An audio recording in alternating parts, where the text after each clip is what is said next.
going to go ahead and get started. We're so glad to see everybody here. Thank you for coming and spending some time visiting and talking. We were excited to just get some time with all of you and just kind of a more casual environment to have a conversation and get to meet everybody. So I'm Holly Morris-Coons. I'm Superintendent in Dripping Springs ISD. I'm Stephanie Reinhold, Board President. And so we're going to talk to you a little bit about the governance process, what the school board does, what the administration does, just to kind of help clarify those lines. So we want to introduce our school board members really quickly. So we have Stephanie Reinhold, Board President, Mary Jane Hefford, Vice President, Olivia Barnard, Secretary, Kim Cousins, Trustee, Rob McClellan, Trustee, and then Shannon O'Connor and Tricia Quintero couldn't be with us this morning. In addition, we have some of our senior staff here. So I'm Holly Morris-Coons, Superintendent. Elaine Coburn, Deputy Superintendent, couldn't be here this morning. We have Karen Kidd, who's our Assistant Superintendent for Learning and Innovation. We have Dina Mischke, who is our Chief Financial Officer. Linda Hall is in an appointment right now. She's our Chief Human Resources Officer. And then we have Jennifer Edwards, our Executive Director of Communications. So that's our senior staff on the district side. So y'all are at Taxpayer Tuesday. We're starting this series again. Last year we did this series, which we thought was a really great way to start to connect with our community. We got feedback from our community in these sessions that they want to see more than just financial information. They want to see financial information, but they also want to learn a little bit more about the district and kind of see district operations globally and just begin to understand, how does the school district even operate? How do you run cafeterias? All those types of things. So we're going to talk this year more broadly and introduce some other topics, which is why you're seeing one on governance, because that's a question that we get a lot, and so it's just helping our community understand how our school district works. So again, for this year, just like last year, our series will be held the first Tuesday of the month. So you can count on those, and we've already got our schedule out of what our topics are going to be. Those are online, so you're welcome to take a look at our website and pick out the sessions that you'd like to join us at. We'd love to have you. So this is the series. We'll be, again, like we did last year, visiting different campuses. You can see in the middle here, we've got different campuses that we'll be going to. At the end of this session today, we'll actually be taking a tour of this building, giving you an opportunity to see our new facility. And then over on the right, you can see our topics, and then here are the dates.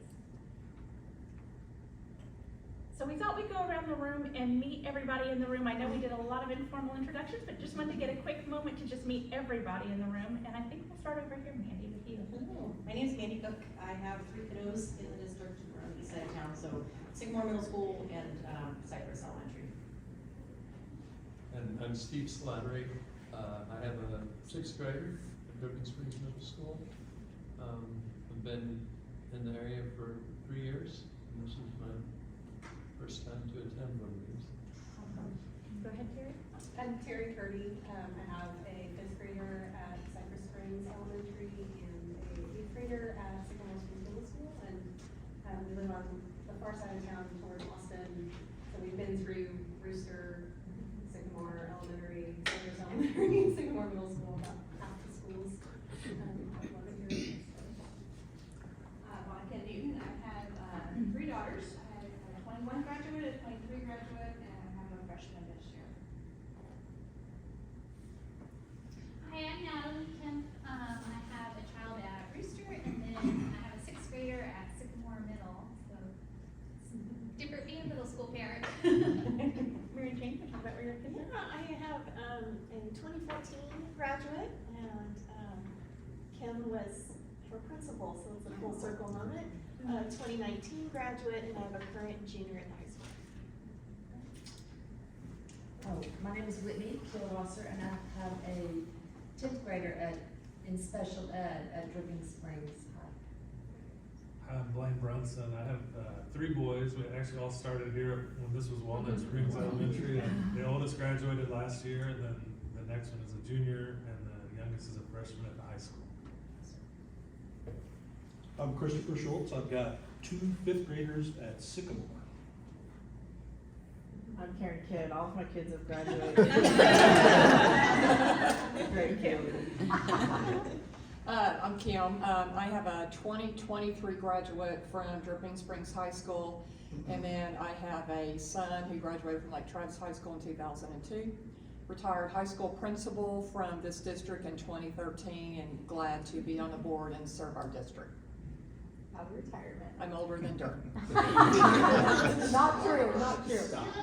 Olivia, I have a 5th grader at Cypress. Rocco, we started at Sycamore, and if all goes well, he's class of 2031. They will be the first freshman class at the new high school, so, yeah.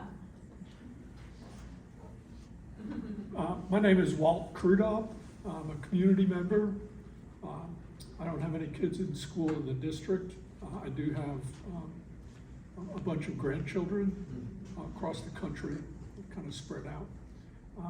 But I'm just interested in the school system, what we can do to make it better and help support it. Ken Turba, I've been in the district 2 years now. Got a son that graduated in 2022, and then I have a sophomore in high school and a 5th grade at Sycamore.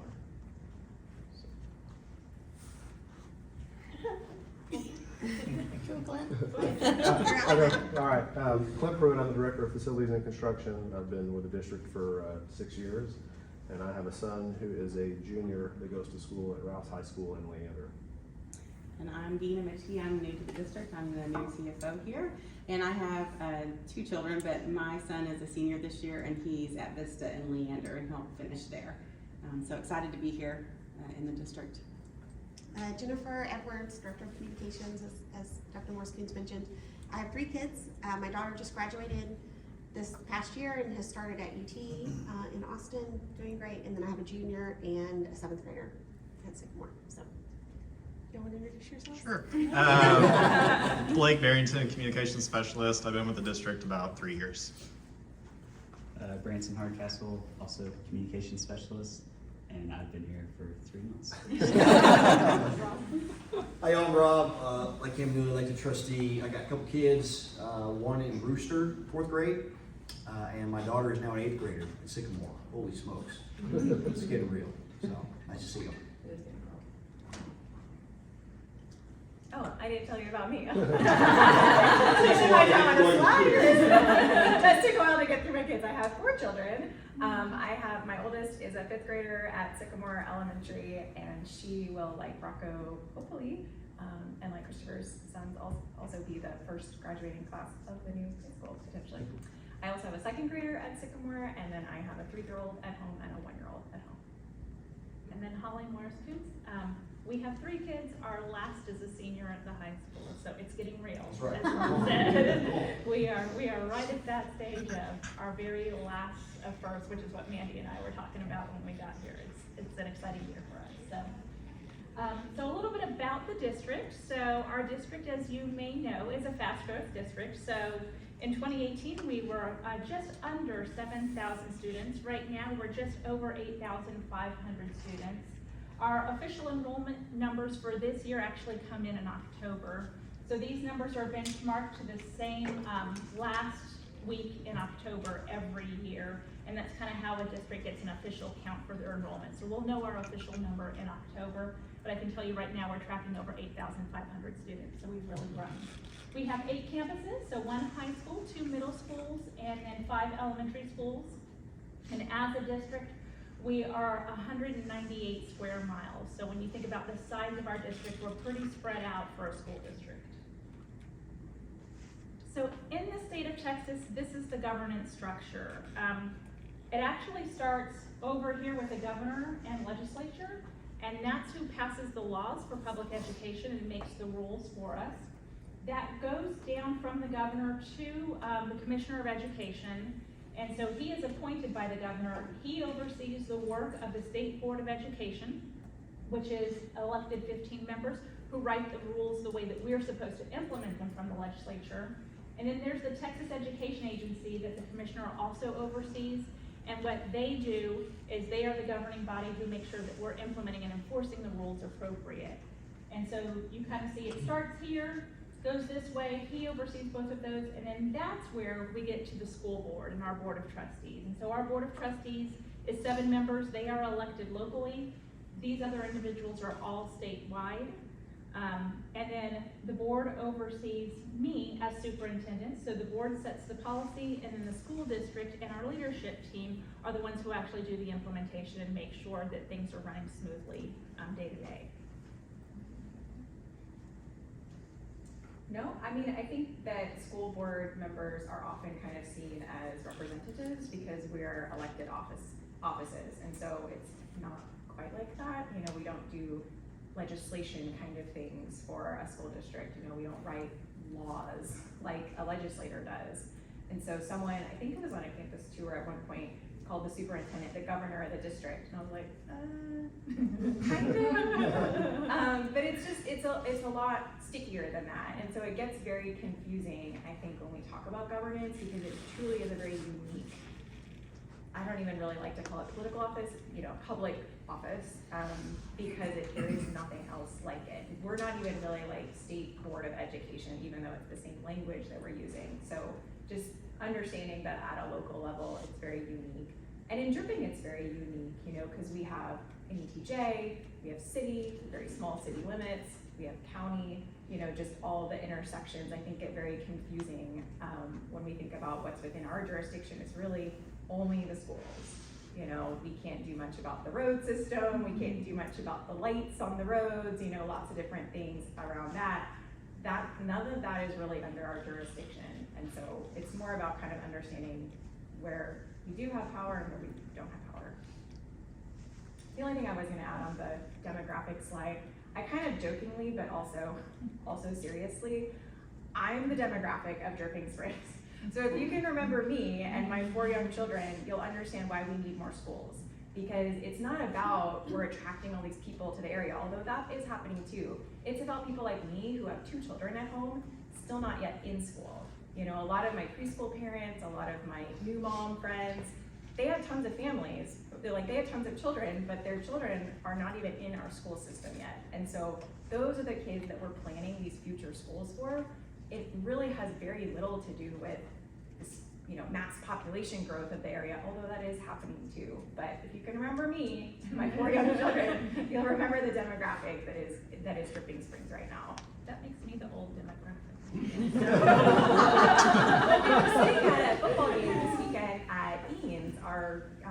My daughter's cheer football team was playing Eanes, and everyone was talking about, you know, the differences between Eanes. Not only Eanes is a much tinier land mass area, so if you look at land mass of us, but also they have an aging population. You know, they actually have a contracting school district growth because their average demographic is 40s, 50s, 60s, you know, where their children are like Holly, you know, like her last child is a senior in high school, and so they're kind of aging out of the school system rather than our demographic, like myself. Like the geriatric millennials who have come here to raise our families, and so we don't have schools for our kids yet. So Stephanie was talking about that big governmental oversight and where the board has power, but then there's all these other agencies. So this just gives you an example of a lot of different agencies that we interact with that all have different oversight that impacts the school district. So there's the State Board of Education, there's the State Board of Educators certification, which tells us what certificates teachers have to be in the classroom. There's the Comptroller's Office, which Ina works with a lot, the Central Appraisal District, which I still put County Appraisal District, TxDOT, U.S. Department of Education, FEMA, and then there's all these local governments, the City Council for Dripping Springs, the Sheriff's Office, DPS, Hays County Fire Department, so all these other agencies that we work with. So sometimes we do, as Stephanie was talking about, get questions or issues that aren't really a school district governance piece, they belong in some other organization. We have relationships with all of these organizations and work with them on a regular basis, but this is only a small list of kind of the greater list of us being in Dripping Springs, being 198 square miles, and all the different ways that we have to interact across our community. So the governance of the local board, this is really how an independent school district works. They're a body corporate and they oversee the management of the district, which is really me. So they oversee me, and then I work with our administrators to manage the district. Their job is to make sure that I implement, that I monitor the plans, the procedures, the things that we set forth with them to make sure that we have the systematic achievement that we're looking for as a school district, and that it's appropriate and clearly defined. And so this is kind of what education code tells us. So we'll try and give you that in a little bit more specific so that maybe that's a little bit clearer. That's what education code says a school board does. So our school board consists of 7 members. And so they are elected at large, which means that it's the top votes through plurality, which is how that works. And there are different districts that do it different ways. Some districts will do member districts, and so it's their popular area.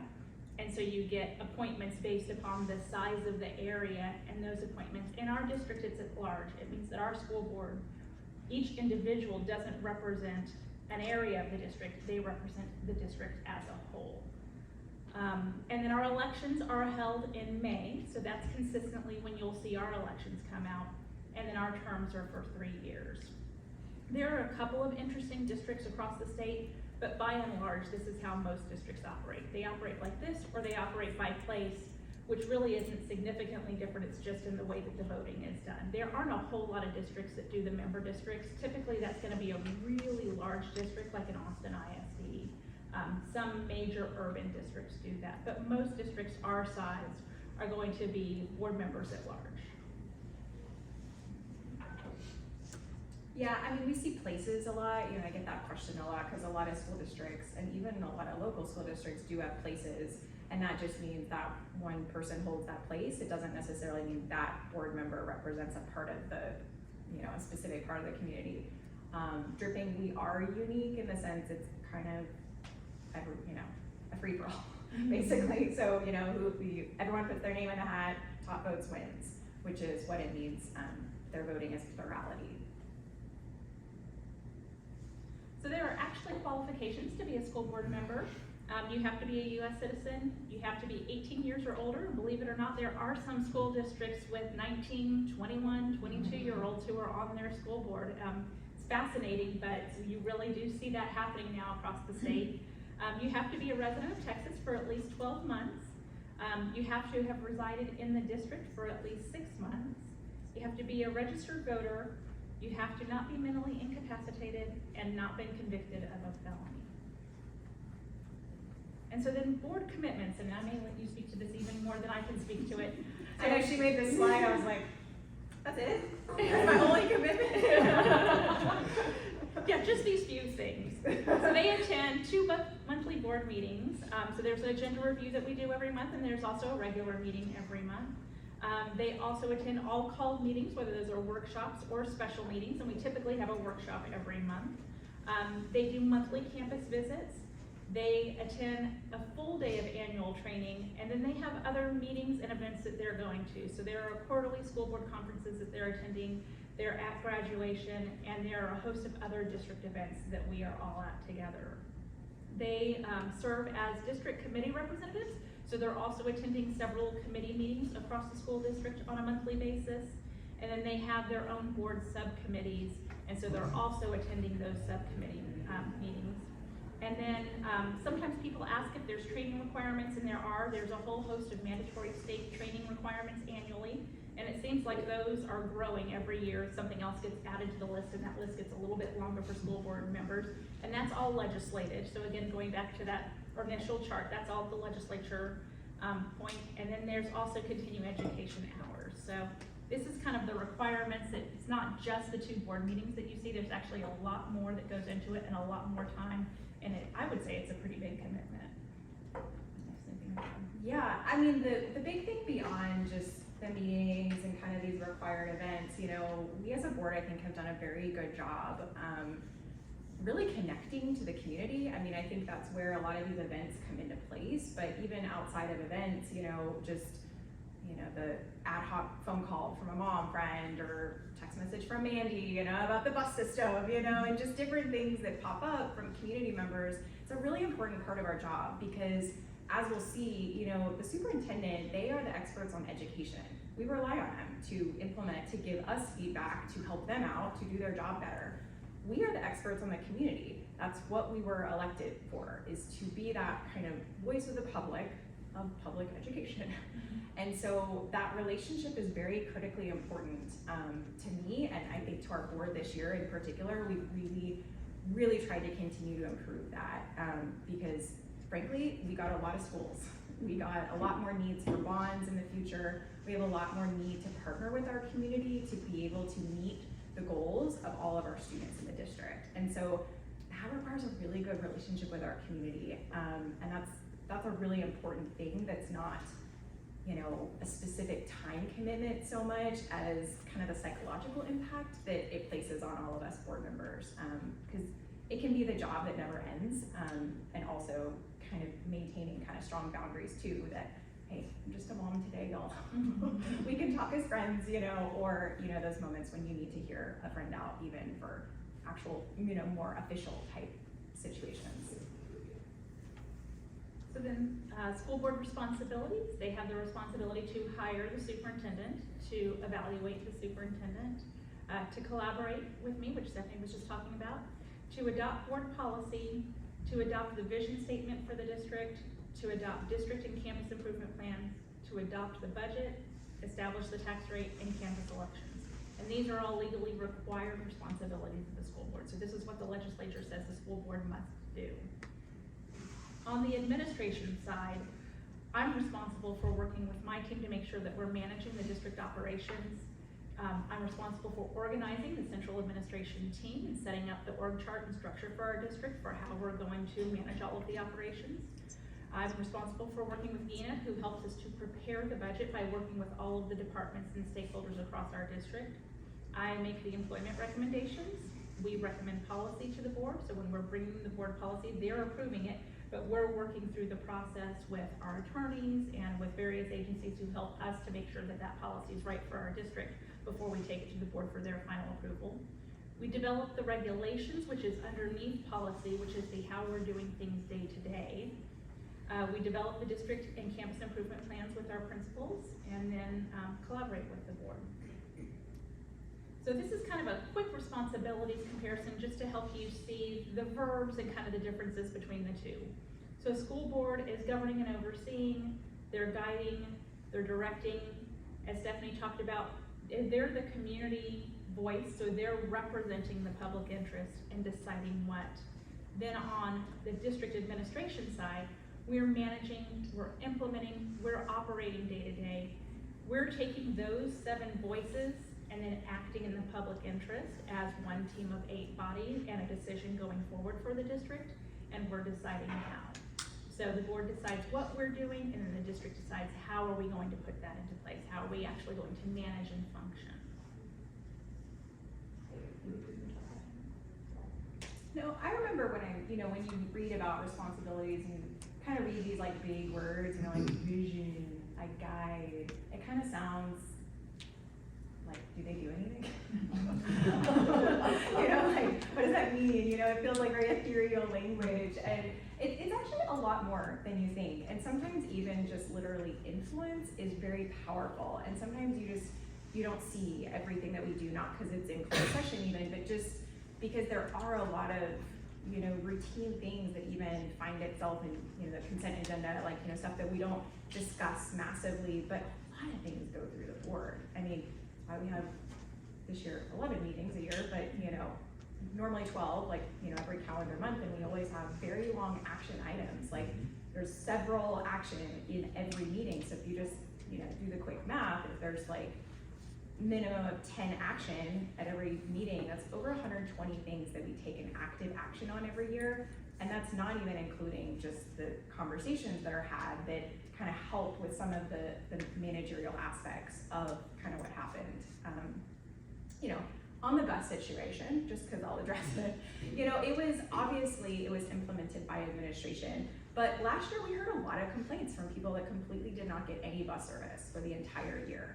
And so, you know, as again, kind of representing public interest, I'm hearing this feedback, I'm sharing this feedback with our administration that we need to find something like to help service more families. There is no perfect solution, there never will be a perfect solution, but you know, the change of bus service this fall that rolled out was an effort to try to fill more neighborhood service, even if that required hub spots, etc. So there's never easy solutions to some of these really big issues, and that's one of many things that we hear about, but you know, trust that we do hear what you say, and we're doing our best to kind of both communicate and then then also trust our administration to make the best decision moving forward.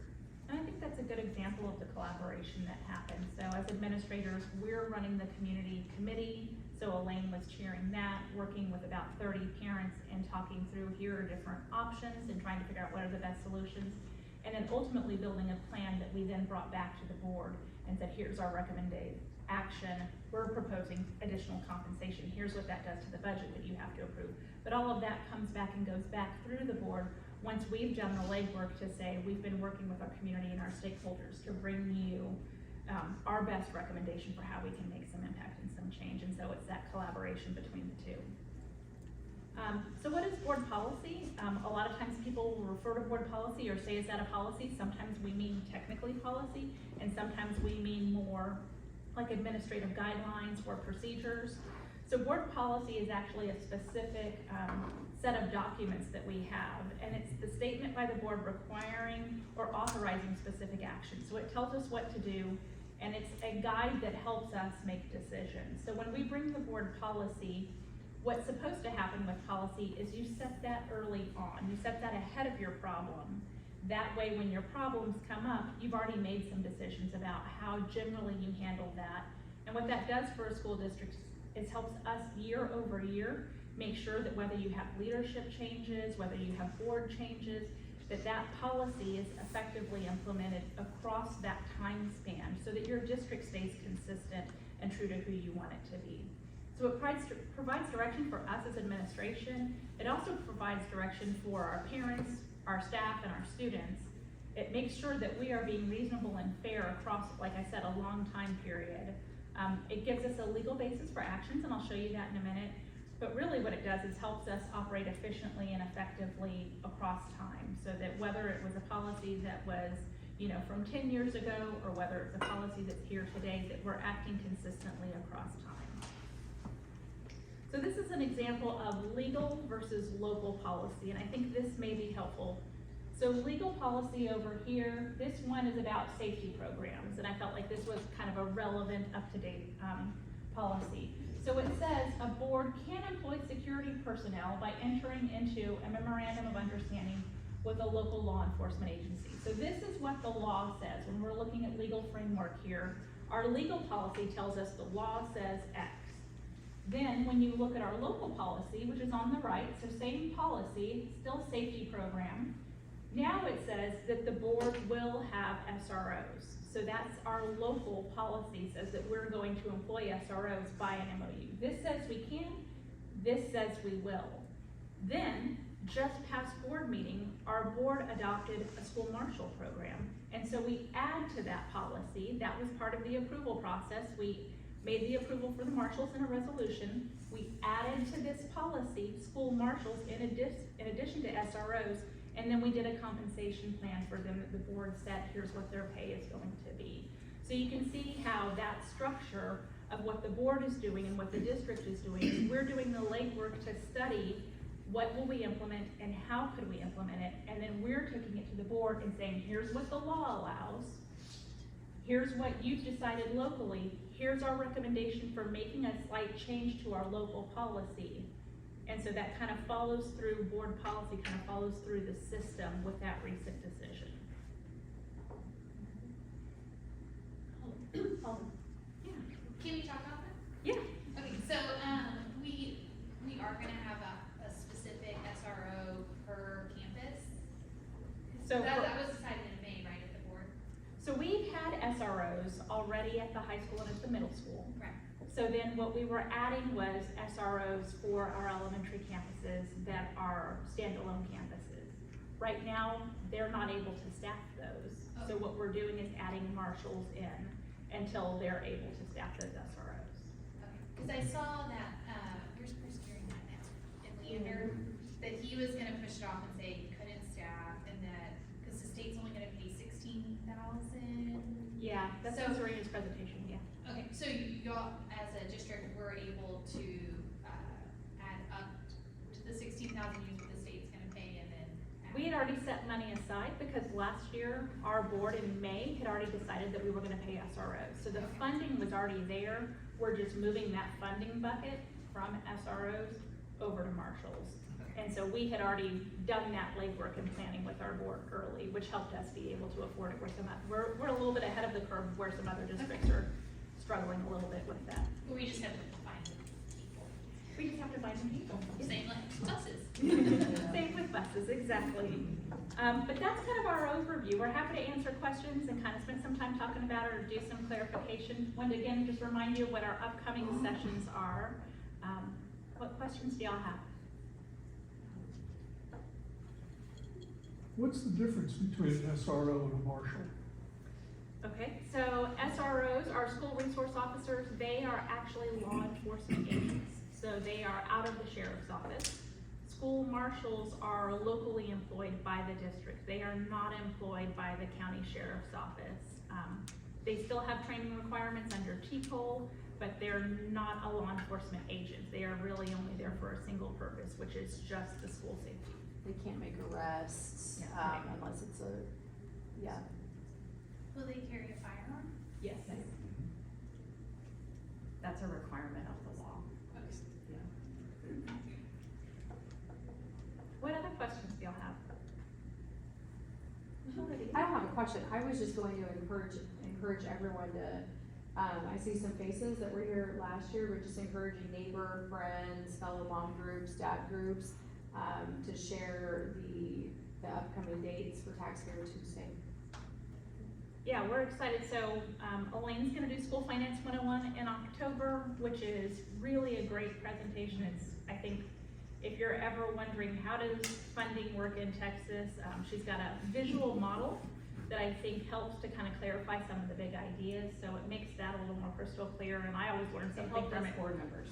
Yeah, I learn something from it every time she does it. Like, there's always some nuance just because it's very technical and very complicated, but she kind of boils it down in a really nice way. So she'll be doing that again in October. And then we're actually gonna talk about recapture, because we think that's just a really important topic for our school district and for our community to understand. And then we're gonna go to the high school and talk about CTE programming, see our CTE programs, and talk about how those are funded. So we've got some great kind of start of the year topics that I hope our community will come out and join us. Yeah, Walter. So much is leveraged by the state legislature, and we have two, I think, local legislators. It's almost exactly split through the district. Right. So I don't know how to go down this path, okay? But, and I've not spoken with either one of them personally about it, but I'm not confident on how we influence them. I'm not either, because we've all, multiple board members invite them to things and we really value their input. It's been a difficult journey having relationships with them. It is, I love that you said that. As a parent and as a taxpayer, so many of the things that I was being critical towards the district about, I have really come to learn are in the power of our legislators.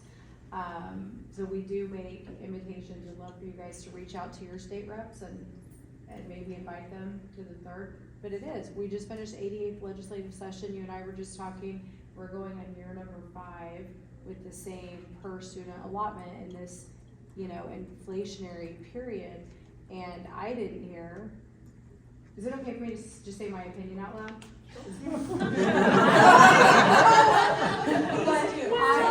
I reached out as a taxpayer to both of our state reps multiple times, and I didn't hear either one of them, neither one of them did we have bills to increase that allotment.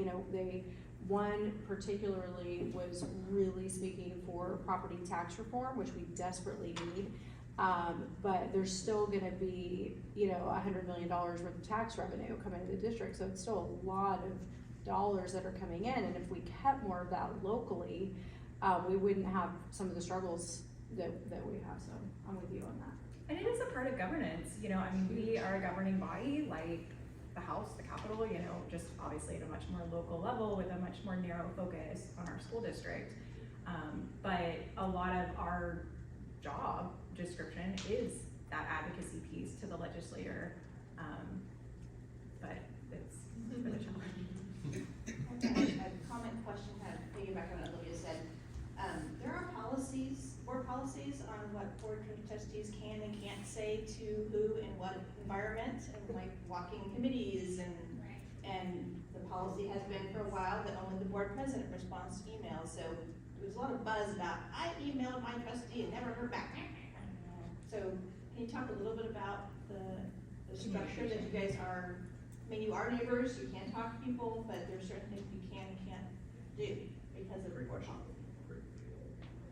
Yeah, I'll share a little bit and you can kind of ask a follow-up if I didn't answer. You know, in terms of communication, you know, so it's a really, really important thing that we are united in our voice. United does not mean uniform, and that's an important distinction. We are individual people with individual talents, individual expertise in the community, individual communities that we have influence and even connections with. But it's really important that we get united on things when we're guiding one person, right? So it's kind of this funnel to one person.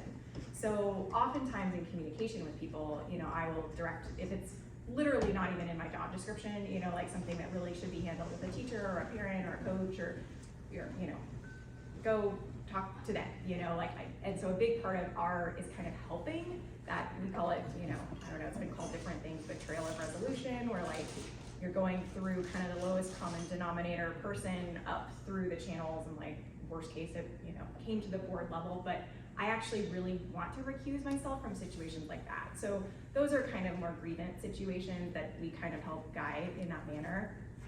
Just general complaints or opinions or, you know, frustrations, etc. That is a more casual conversation. Now, it's important as well, and we've talked about this at length, like, we are individual people with our individual voice, but we cannot talk about how we're going to vote on something, or, you know, if it is up for action, I can't say, I'm gonna do this, you know, that's like by law against the law. So people may guess, I mean, if they have already had a conversation with me in the past or things like that, but that's really critically important for just a very functioning governing body to be able to keep a level of decorum and professionality and a little bit of privacy, you know, with, you know, essentially like how you're going to vote. On the communication front, it kind of goes back to that united voice, right? So obviously people who communicate with us usually have strong opinions, like they're sharing a very strongly held opinion that warrants communicating the board for. Well, in those situations, it can very quickly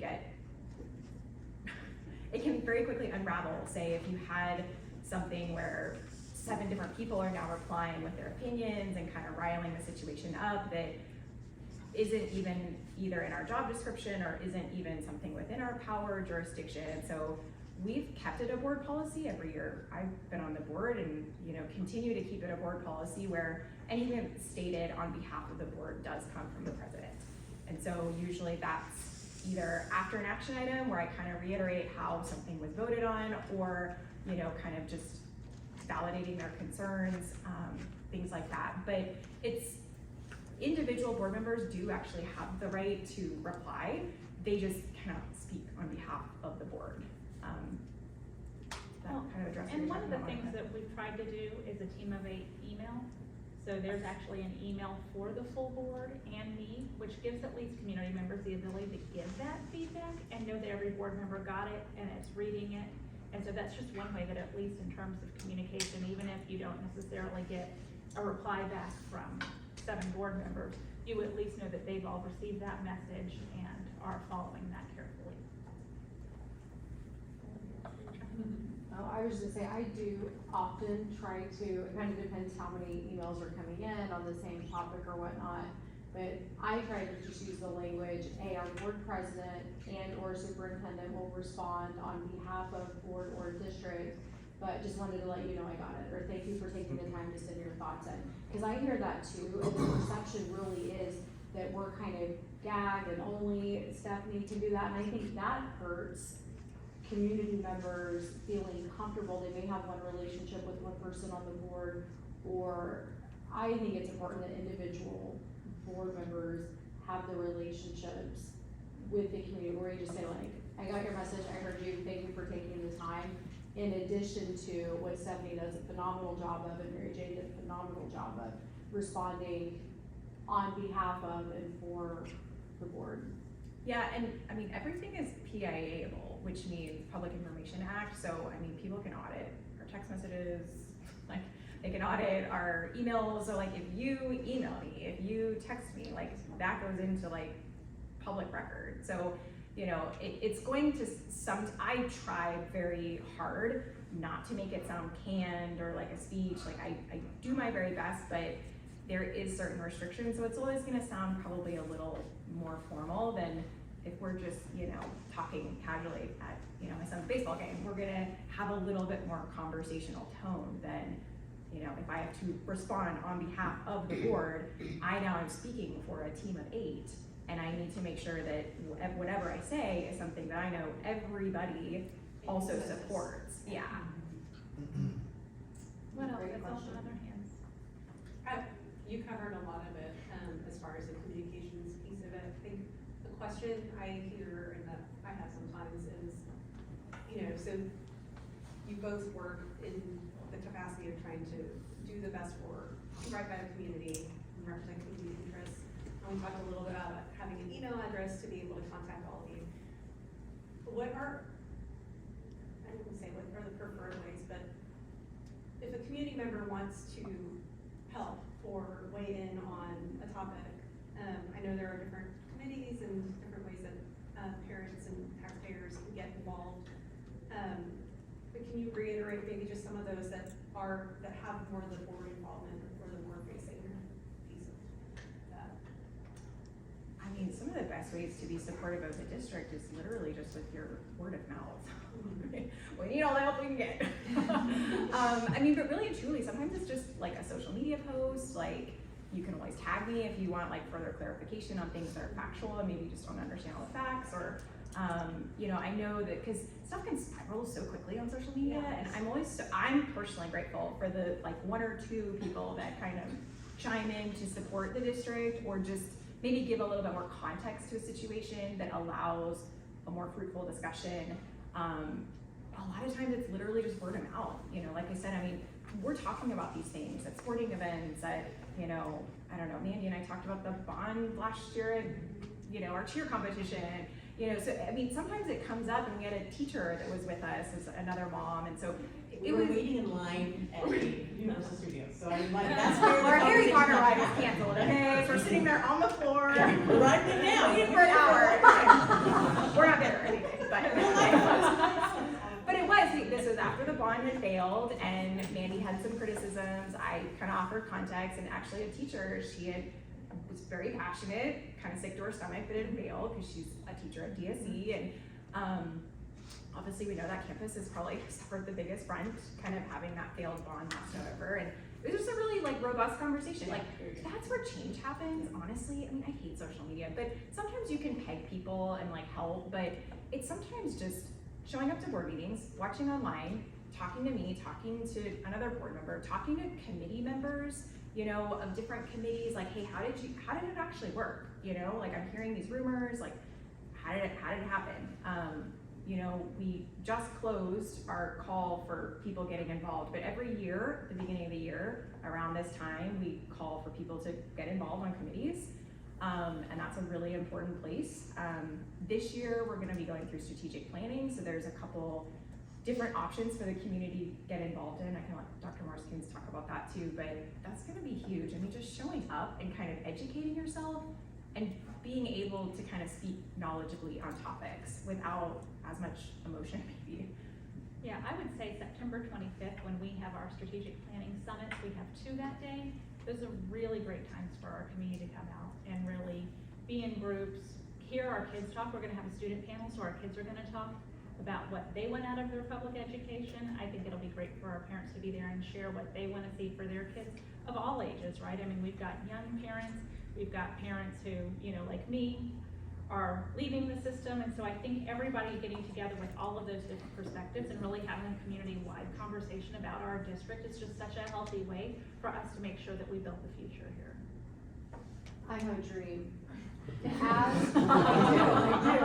do. Board members, and I think this is an evolution, but we are becoming much more involved in our community. We have liaisons. I sit on Parks and Rec. We all are serving in different capacities in subcommittees.